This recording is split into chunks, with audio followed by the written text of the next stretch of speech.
Do you believe in free speech? Do you believe that people should be judged by their character, not their skin color? Do you believe in freedom of religion? If you believe these things, you're probably not a progressive. You might think you're a progressive. I used to think I was. My show, The Rubin Report, was originally part of the Progressive Young Turks network. Progressives struck me as liberals, but louder. Progressives were the nice guys. They looked out for the little guy. They cared about women and minorities. They embraced change. In short, who wouldn't want to be a progressive? But over the last couple of years, the meaning of the word progressive has changed. Progressives used to say, I may disagree with what you say, but I'll fight to the death for your right to say it. Not anymore. Banning speakers whose opinions you don't agree with from college campuses, that's not progressive. Prohibiting any words not approved of as politically correct, that's not progressive. Putting trigger warnings on books, movies, music, anything that might offend people, that's not progressive either. All of this has led me to believe that much of the left is no longer progressive, but regressive. This is one of the reasons I've spent so much time on my show talking about the regressive left.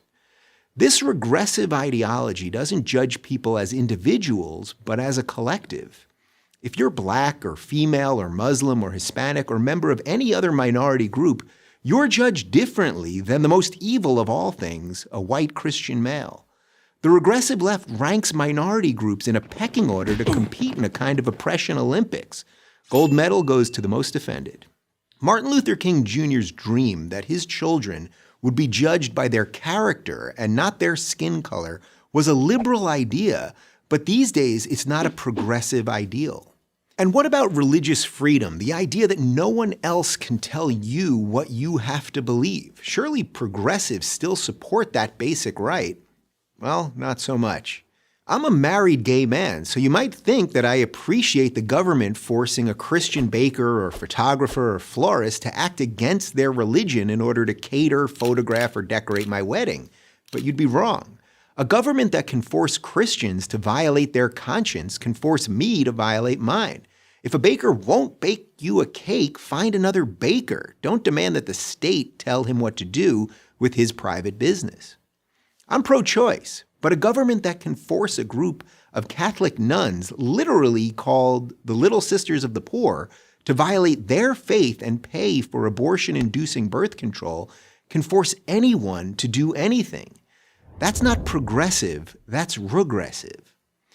Today's progressivism has become a faux moral movement hurling charges of racism, bigotry, xenophobia, homophobia, Islamophobia, and a slew of other meaningless buzzwords at anyone they disagree with.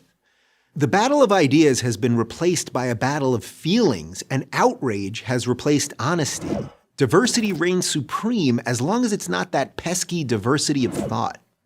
This isn't the recipe for a free society, it's a recipe for authoritarianism. For these reasons, I can no longer call myself a progressive. I don't really call myself a Democrat either.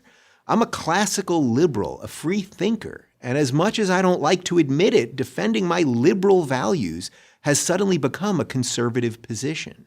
So if you think people should be able to say what they think without being punished for it, that people should be judged by their behavior, not their skin color, and that people should be able to live the way that they want to live without government interference, then there's not much left on the left for you.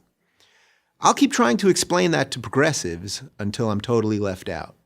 I'm Dave Rubin of The Rubin Report for Prager University.